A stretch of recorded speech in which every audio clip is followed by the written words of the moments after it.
Cellou Dalein Diallo, bonjour.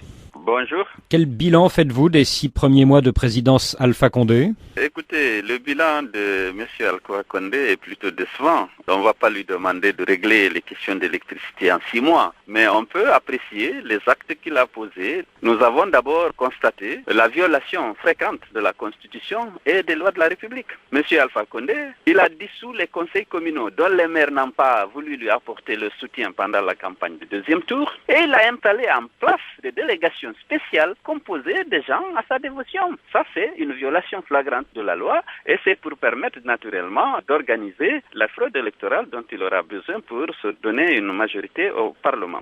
À l'occasion de mon arrivée, les militaires qui ont été arrêtés et qui ont été condamnés à 2 ans de prison ferme, c'est des militaires qui étaient en tenue. Ils étaient revêtus de leur uniforme, ils avaient leurs armes légères, ils étaient là pour assurer ma sécurité. Ils ont été arrêtés et condamnés en tant que manifestants et ils ont été radiés de l'armée. Et les autres militants, les 70 autres militants de l'UFDG qui ont été arrêtés, dont 7 enfants de 8 à 10 ans, ont été pour la plupart condamnés à des peines fermes et à des peines avec sursis. Et tout cela, c'était en violation, je crois, des dispositions de la Constitution qui donnent le droit aux partis politiques d'organiser des manifestations pacifiques. Ce n'était pas une manifestation revendicative.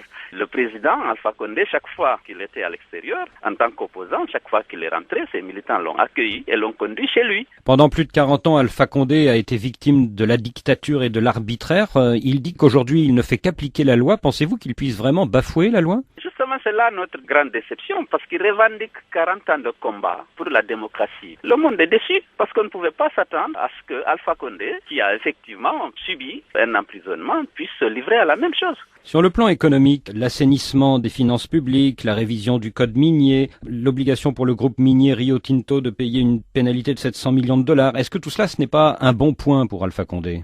Bon, l'assainissement des finances, on n'a pas encore vu. La réunification des comptes publics au niveau de la Banque centrale, c'est une décision qui a été souvent prise, mais on attend de voir parce que c'est le comportement des comptables publics et des ordonnateurs des différents budgets qui va montrer qu'effectivement, il y a un changement. C'est trop tôt pour se prononcer pour ça.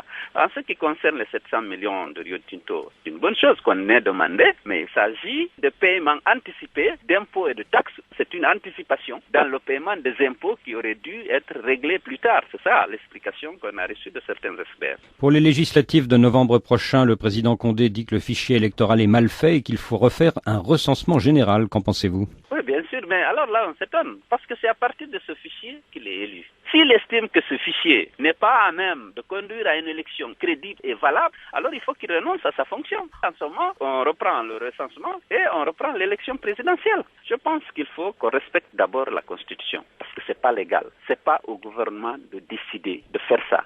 L'organisation des élections de tout le processus incombe à la CENI. Personne ne peut se substituer à la CENI. Mais la tendance aujourd'hui du gouvernement d'Alpha, c'est de se substituer à la CENI et d'organiser encore un hold-up électoral.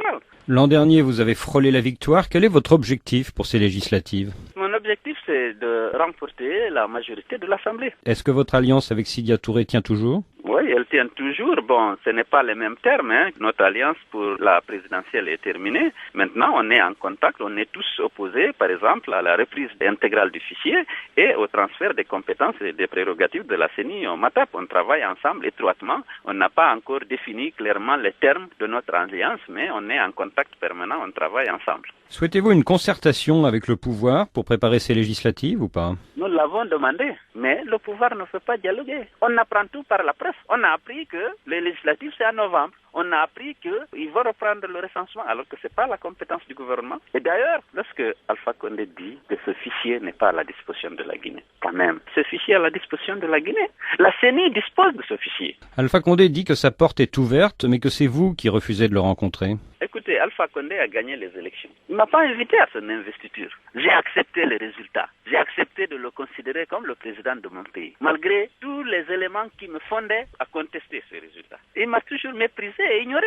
Quand Alpha Condé dit que vous êtes un petit frère et qu'un jour ou l'autre vous vous reparlerez, comment réagissez-vous? J'espère que s'il change d'attitude, s'il me respecte comme j'ai essayé pendant longtemps de le respecter, il n'y a pas de raison qu'on ne parle pas. Mais j'ai des difficultés aujourd'hui à comprendre que Fassine Touré, qu'il a nommé médiateur de la République en violation de la loi, organise une conférence de presse, affirme haut et fort que les Peuls, c'est inconcevable que les Peuls pensent au pouvoir politique. Ils n'ont qu'à se contenter du pouvoir économique et que le pouvoir politique doit être partagé entre les autres communautés.